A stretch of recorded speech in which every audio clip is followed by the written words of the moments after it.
Okay, hi everyone, welcome back. In this update, we are going to check out Internet Computer's price chart, and a spoiler alert, I think what we said in the previous update currently is happening. But before we talk about the live chart, I think at first we should talk about Dominic's keynote speech at SWI event on July 15th. Why? Because he said something that cuts right to the heart of the blockchain space. He said this: other blockchains can only process tokens. When someone says a service is on chain, it really is running on Amazon Web Services, aka AWS. Now, that might sound a bit aggressive, but let's just break it down real quick technically, because honestly, I think he's not actually right. You see, blockchains like Ethereum, Solana, Avalanche, even the big ones, they were built primarily to handle tokens, coins, NFTs, and DeFi stuff, so on and so forth. What they are good at is processing transactions involving assets, and that unfortunately is pretty much it. However, here's a trick most people do not really talk about. You see, even when you hear this NFT is on chain, it usually means number one, the actual image or content is not actually on chain. Number two, there is just a token that links to an external URL, and this is the key point, that URL 99% of time, I promise you, it is actually pointing to Amazon S3 or maybe IPFS. So let me give you an example. Let's say someone builds a so-called on-chain app, like for example a game, maybe even an NFT marketplace. What they are really building is a front end on a centralized cloud provider plus some smart contracts for transactions. In other words, here is what I'm trying to tell you. Most of what people call Web3 these days is just simply Web 2.5 with a wallet connection. It's not decentralized, it is not unstoppable, it's just a regular app with a few blockchain features slapped on top. Now, let's contrast that with what Dominic Williams said next. He said this: the internet computer still stands alone in its ability to host sophisticated apps and act as a full stack environment. And here is where things get kind of interesting. You see, ICP doesn't just handle tokens or smart contracts. No, it actually allows you to build every single thing on chain, including number one, the front end, meaning what normal users usually see. Number two, the backend, meaning the logic and also compute. And number three, the database. All of that lives on a decentralized network of independent node machines, not Amazon, not Google, not Microsoft. So if you build a social network on ICP, the entire thing runs on chain, no external servers, no centralized APIs, no cheating. This is exactly what Dominic means when he says ICP is a full stack blockchain, something that still doesn't really exist elsewhere, even after years of Web3 developments. Now, in the next part, Dominic said traditional blockchains cannot even store a photograph taken with a phone. Now, again, that might sound sort of kind of like an exaggeration. However, if you have ever tried to push real data, like for example a high resolution image onto Ethereum or maybe Bitcoin, you will immediately understand that he is 100% right in this case. You see, blockchains like Ethereum were never built for storing large files. No, they are optimized for consensus on small bits of data, like for example token balances, contract states, or maybe even some metadata. But try to upload an actual image, you will pay a fortune in gas fees, it will bloat the whole blockchain, and devs will probably and most likely roast you on GitHub for doing it. That, my friends, is exactly why almost all NFTs just link out to a file stored on something like, for example, Amazon S3 or maybe IPFS. The image isn't really on blockchain, okay? It's very important to understand that. It's just simply a pointer. So again, what most people call on-chain is just a link in disguise. Now, here is where exactly ICP's architecture flips the script. You see, thanks to its canister smart contracts, ICP can store full front-end code, for example, HTML and CSS. Also, ICP is able to store every single thing when it comes to media files, and it is absolutely able to store app logic and backend state and also user data, database, basically every single thing. And it is all, again, stored natively in the canister, which lives, you know it, directly on blockchain space. That means you can open an app, like for example, a real-time chat, a multiplayer game, a social network. It is all coming from decentralized nodes. No AWS, no external storage. It is just absolutely baked in. This is not just theory, okay? It's very important to understand that. Apps like OpenChat, and I think it's called DSCVR, already work like this. Their front end, their logic, their data, it is all inside of the blockchain layer. So when Dominic Williams says that we have gone from blockchains that only processes tokens to full social networks on chain, he's not speculating. No, this is literally what is happening currently at the moment. Now, what ICP is trying to do in here, and arguably already is doing it, is to expand the definition of the blockchain infrastructure. It's not just about finance anymore. It's not just about NFTs or maybe DeFi or tokens. No, it is about building full Web3 native apps with number one, no centralized hosting, number two, no dependency on cloud services, and number three, no fragile front-end hacks. So yes, this has the potential to absolutely 100% change the game, and we are not just moving tokens around in this case anymore. We are building the entire internet service on chain. Okay, now let's bring this whole thing home and let's just rewind for a second. You see, we keep hearing the term on-chain apps thrown around all over the crypto space. But let's be honest, most of those so-called Web3 apps are, again, still deeply tied to centralized Web2 services.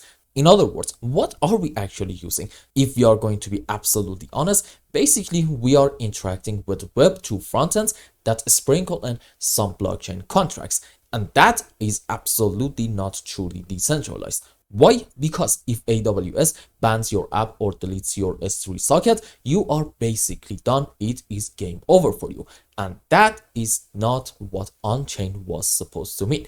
Now, instead, with the help of Internet Computer, ICP, you can literally store every single thing, including front-end, back-end, and also database, all on the blockchain with the help of canisters.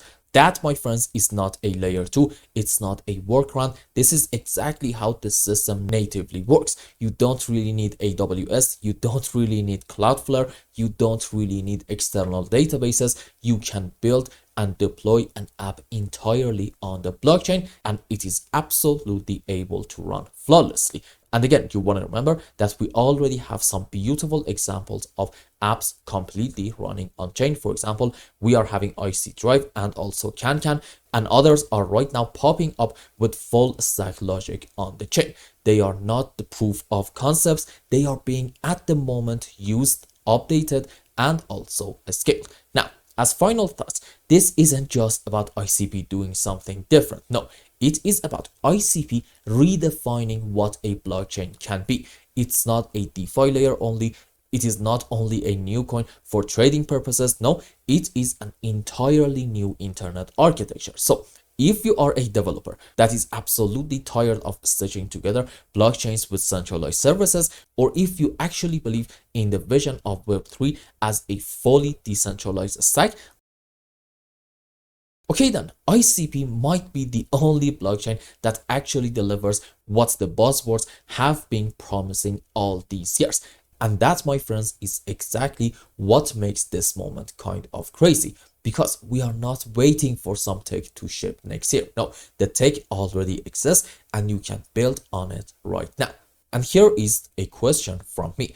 Do you believe with all these great fundamentals and also with this beautiful technical structure that we are having in the mid to long term, and we are going to talk about it in a minute, we are not going to have, for example, a magnificent bull run in ICP?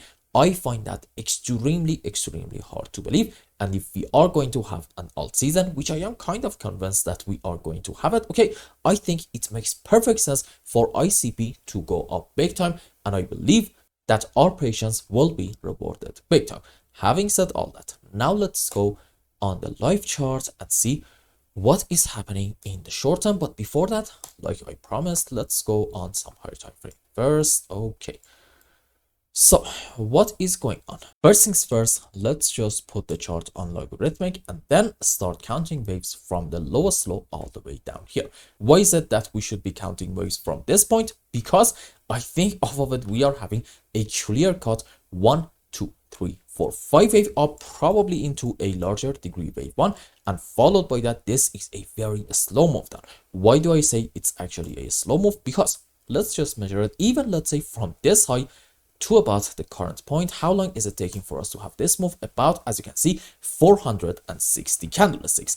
On the other hand, in only about 170 candles, we managed to have this strong move on the upside. So what is it that I'm trying to say?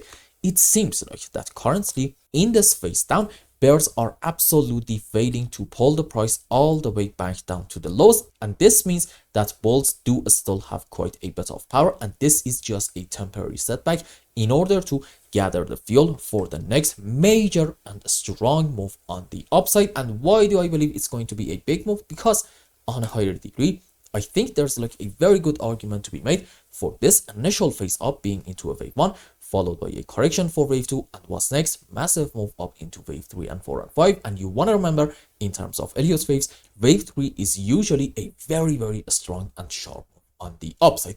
This is why I think the future for ICP is going to be very much exciting. Now, let's go on some lower time frames and see what is going on. And if you remember the last time that we talked about internet computer, I think we were right in here, and the idea was that it's really hard to consider this thing as an impulse. Why? Because let's go on 15-minute time frame. Okay, here's a question. What is going to be your best shot at finding an impulse? I think you can say maybe this is 1, 2, 3, 4, 5. However, you want to remember that in any kind of 5 wave, wave 3 is absolutely not allowed to be the smallest wave. It's very, very important to understand that. And based on that, let's just first put the chart on regular scale and then measure our wave 3 and compare it to the other waves. Is it smaller than wave 5? Absolutely. Is it also smaller than wave 1 by like a very small margin? The answer is actually yes. So this structure, which was basically our best shot at finding a 5 wave, is actually not allowed to be a 5 wave, and instead I'm going to argue either we are having an ABC zigzag or maybe a WXY, generally some sort of a correction structure, meaning we are probably having some chopping around, right around the current area.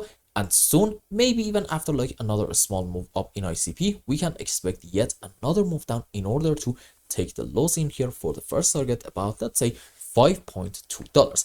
Is that going to be such a bad sign? I really don't think so. Why is that? Because I'm thinking on some higher degrees, we are probably completing the subwave for a WXY in form of a flattened zigzag, and this can be, yep, an ABC in form of an expanded flat into wave W, and any kind of move up in like very, very short term, let's say in the next 3-4 days, based on what we just talked about, is going to be interpreted as just a simple correction structure, most likely into our wave X. And what's next? We're gonna have yet another ABC, this time in form of a zigzag into our wave Y, and then I'm hoping that will be it, the end of our whole move on the downside. And from these areas, let's hope that we are going to get like an unbelievably strong bounce back in order to start the next major phase of the bull run. Overall, you want to remember, we are looking absolutely beautiful and bullish. It's just the fact that maybe in the short term our move down is not over, and that, I promise you, is not really going to be a big deal.